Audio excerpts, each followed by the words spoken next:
table. So, yan lahat ng yan, tingnan nyo later kung anong mangyayari. Ano po? So, once tapos nyo na, just click continue again. And lalabas na dyan, nakalagay, it will be created for you using your AI. So, describe nyo yung gusto nyo ilagay. So, ako po, I'll be choosing classic Gucci style. So, yan, tinry ko yung classic Gucci style. So, tingnan natin kung anong lalabas.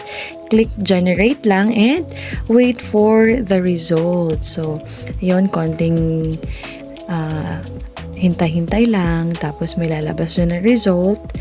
Yan, konting hintay pa.